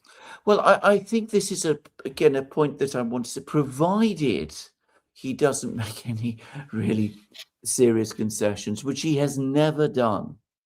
I think people will get bored and frustrated by this theater. But if the outcome in the end is what they want, they won't care. It's as simple as that. I mean, we find it frustrating because we have to report this and discuss this as it happens. But there were lots of negotiations, for example, during the Vietnam War, and lots of discussions and all kinds of meetings. And does anybody really go back and look at the minutiae of all of these things today? No. The Mighty Cutie says, the American ruling class has started to believe that reality contorts itself to whatever they want it to be. As a Marxist, it is the scariest demonstration of materialist versus idealistic thinking. Postmodernism has a lot to, is responsible for many things. That is my own personal view. Gorbachev's forehead says, not to belabor the point, but has it occurred to you, gentlemen, that the Dow is up? What of it? We discussed this already. 50,000. It's over 50,000. Alexander Sham says China wins. Wow. Nico says Russia is using Wagner to protect their ships. We know that there's a state Wagner and the 1,000-man private group led by Pavel Prigozhin. Is he loyal? I don't know. And I've heard this story about Wagner being present on the ships, but I've seen no evidence of it so far. Most of the stories that I'm hearing, what I can say is happening, definitely, because the Russian media are reporting it, is that the Russian government is telling ships to register in Russia and to have proper Russian flags and to have all their paperwork sorted out, and that the Russian Navy will provide convoys for them. And there is talk about doing this. So that is what I think the Russians are doing. Whether Wagner is present on Russian ships, I don't know. I am going to make a guess. Remember, it's a private company, that when it has happened, it is a result of a private arrangement made by Wagner with the relevant ship owners, just to say. Left Side News says, I take a shot when Brian mentions which way to Persia. I'm drunk. Thank you, Brian. Sorry about that. Unless you wanted to get drunk. Yeah. Quite drunk. Sorry, quite drunk. I misread. Elena says, can the USA build their low-cost drones rapidly and efficiently to make a difference against Iran like the Shahed has done in Ukraine? Well, they were bragging about this Lucas drone that was a re-engineered Shahed drone, and they're like, we re-engineered it and sent it right back at them, and everybody was laughing and giggling. But the problem that they have with everything else. The company that they had build these was basically already making that. They said it's a revolutionary. This is the first time we had an idea and we made it into a real weapon in 6 months. But this company was already for years making Shahed style target drones, and so all they did was change some of the electronics and put a warhead in it, and they were making like handfuls of these. And the company had no time to expand to make any sort of large quantity of these drones. They say they're going to scale it up to 5,000, but that's what they're saying about everything. I'll believe it when I see it. And the problem is they'll be making 5,000 of these, are they going to be able to make the sort of adjustments, the investments and adjustments to them to continue to be relevant on and above the battlefield? That's the question. This is what Russia can do. This is what China can do. This is what Iran can do, because they have state-owned enterprises doing it, and they put purpose over profit. The companies making these Lucas drones cannot and will never do that. Yeah. Sir Muggs Game says, look at the film Wham's China Tour in 1985. The transformation of China is mind-boggling. Yes. Monty says, just how strong will the energy crisis that seems to be building up hit Europe, given that when it comes to Russia, the EU today functions under a virtual moratorium on reason? Well, true. If we get to $150 a barrel oil and a real crisis in gas, it's going to hit us very hard. Very, very hard. The Bonbon says, thanks, gentlemen, for your hard work and expertise. Sir Muggs Game says, red flag, number 1 position, title supreme leader. Red flag number 2, son replaces father in said position. No bench. Very true. Sparky says, Brian, if Iran successfully allows its allies and non-enemies to use the Strait of Hormuz while denying its enemies, will the U.S. close the Strait of Hormuz? We answered that, didn't we? That one. Yeah. Yes. I think so. Yeah, Yes. we answered that. Salim, thank you for that super chat. Sabinator says, love to see the Duran and Alex Jones one day. Okay. Sir Muggs Game says, regarding China invading Taiwan, one word, forget about it. Taiwan is already part of China, so. Yes. Sparky says, Brian, I agree with you. Israel is primarily a forward operating base for the U.S., but I believe its deletion is a positive step toward a period, albeit never long enough, of world peace. Adam Fuller says, the consolidation of the states into one vast empire, sure to be aggressive abroad and despotic at home, will be the certain precursor of ruin, which has overwhelmed all that preceded it. Robert E. Lee. Interesting. Sham says, love your work, guys. I think, okay, build a better world with bricks. We got that. 1 second, guys. Sparky says, not my favorite song, a favorite saying. You changed the meaning. Thank you for that. Jamila says, why is America's leader a warmonger? Whatever they do. It is a question Americans should ask themselves. I mean, that there maybe if they ask themselves that question, they will understand. I think many people actually in America do understand that it is a structural problem. Sir Muggs Game says, regarding Iran, Sir Smear's gang sitting on the fence may be the only political success, also putting a stake through Blair's gang of pro-U.S. zombies. He had no choice. If you're talking about Starmer, he had absolutely no choice. He went to cabinet, apparently, with every intention of getting Britain involved in the war, and was told by a number of cabinet ministers who remembered very well Iraq, you must be joking. I mean, that's basically what they said to him. Okay, I made a mistake, I think, on Sparky's. What goes around comes around is not my favorite song, but it is for most boomers. You mischaracterized me by misreading my previous. I apologize for that, Sparky. Yeah. Sorry about that. Robert Batten says, any thoughts on Chomsky? He correctly identified U.S. imperialism for many decades, but he seems to be implicated via Epstein. Well, I'm not going to discuss Chomsky, which is a colossal topic on one of these programs. I should say that if you read his books in the past, there's never been a more insightful writer from within the American system, of the American system itself. Ralph says, Trump said the people wounded in wars like this are now walking around without arms and legs. Is this like a miracle that has been performed by Trump? That's I mean, it's terrible. I mean, Yeah. it's funny, but it's not funny if you've ever seen these people. And you could say, well, they deserved it or whatever, but it's still horrible. I mean, lives are being destroyed on both sides, but I get what they were saying. Yes. Sir Muggs Game says, got relatives that are Greek tanker captains. Oh my goodness. Rotan says, so long story short, Iran has to fight to the bitter end. Yes, we'll see what that end is and how long this goes on for. Ralph Steiner says, if Larry Silverstein double and massively overinsured an oil tanker through the U.S. government and Trump and ran it through the Hormuz Strait, would you be suspicious?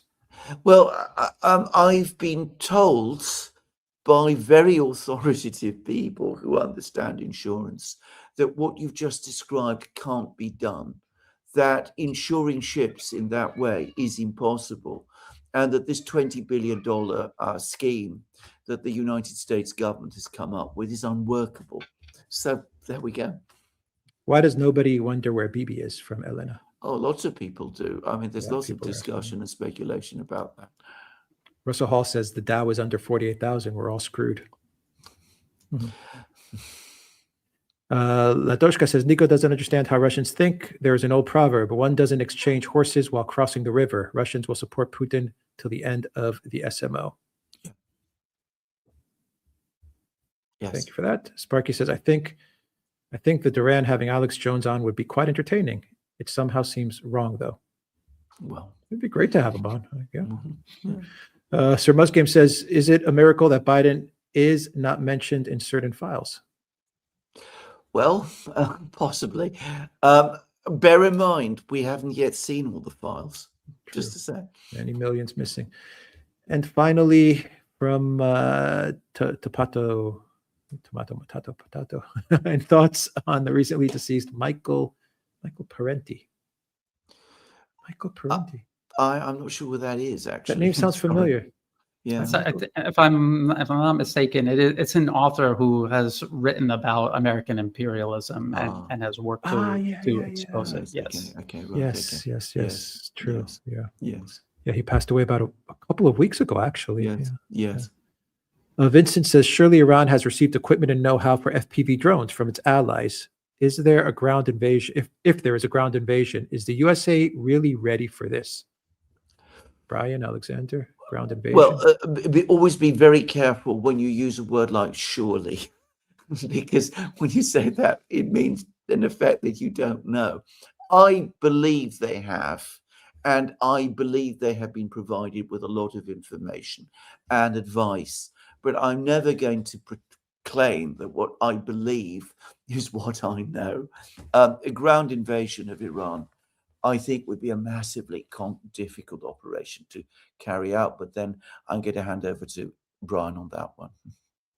I will just say this: if there was ever an intention for a ground component to go into Iran, they would have been preparing it for months, if not several years. As soon as Syria collapsed, they knew they were going to go strike Iran. It didn't matter who won the 2024 election, and they even began striking at Iran during the last days of the Biden administration. And so almost certainly they began taking all of those forces that they had in Syria and began turning them around and getting them ready to go into Iran. Where are they? What are they doing? I hope someone's paying attention to that, because that's almost certainly how they're going to do that. And they'll have them go in, and then they'll have the US do exactly what they did to Syria. And then who knows how long this goes, because look at how long the US was able to sustain that conflict in Syria. And they ultimately ended up succeeding. And I'm not saying that everything the US does is unstoppable, but I'm just warning people not to underestimate them. Yeah. Sparky says saying, not song. I messed up that super chat, Sparky. There's no coming back from it. Sorry, man. Sorry. Sankara says yes. Sir Mug's Game says, then it's Hunter 2028. Hunter Biden 2028. Why not? A brilliant idea. I mean, great artist, a lawyer, artist, VC, finance, gas industry author, painter, chemist. Exactly, yes. Photographer. Let's see. Solution from ILJD 8202. Trump agrees to implement two-state solution. Israel agrees. Gulf states agree. Iran halts attacks. UN agrees. Russia and China back. Opens straits immediately. Immediate implementation. Well, one can wish. That's all I can say. I mean, none of these things are going to happen. So I'll give you a solution. Yes. For Trump, I'll give Trump a way out, guys. Just declare victory, pull out, and then in the very same Truth Social post, I mean, the very same Truth Social post say that you're going after Greenland again. Yes. Just Yeah. completely get all the attention. Yeah, to focus Greenland. it on something else, which he does brilliantly, by the way. Yeah. Ralph Steiner says, you know how a guy in a cave remote controlled a Tomahawk missile into the Pentagon 9/11? Is that why Trump thought that the Iranians had one too? Thank you for that, Ralph. Pavlinikic says, hi, gents. Any chance you can make contact with Marinos Ritsoudis, a captain that refused to bomb the Yugoslavia in 99? Would be a great interview considering now is the anniversary of the bombing. Yes, I thought That would be definitely. interesting. Yeah. Yes. From Preglio, why China is so passive, even though it is being cornered in general, but also energy-wise? Why is China so passive, Brian? Well, I would say Is they're it not, passive? yeah, no, they're not being passive. They're being patient. And I've gotten this question a lot. And I understand why people ask the question. They're upset, they're frustrated, and they want to see this stop. And they say, why hasn't China sent it has this huge military. Why don't they send it to Iran? Because they physically have not built their military to project power around the globe like the US has. The US has done that. And that's why everything else in their country is collapsing, because they have pumped all of their money into building empire. And you can only project power by having empire, and China is not interested in an empire. Mm-hmm. So what it has done instead, and both of you have talked about this, they have almost certainly sent all kinds of support to Iran. They're almost certainly helping with ISR right now, maybe Russia and China together. And they've been bailing Iran out with the illegal sanctions the US has placed on them for years and years and years. And they're pledging reconstruction. They will almost certainly pledge reconstruction support, but they have to make sure they themselves are safe. They have tens of thousands of US troops encircling them in Asia Pacific.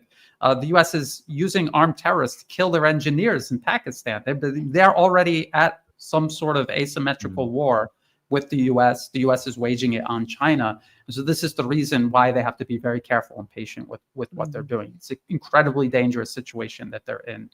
Yeah. Nico says, Duran, I'm so thankful to have found your channel.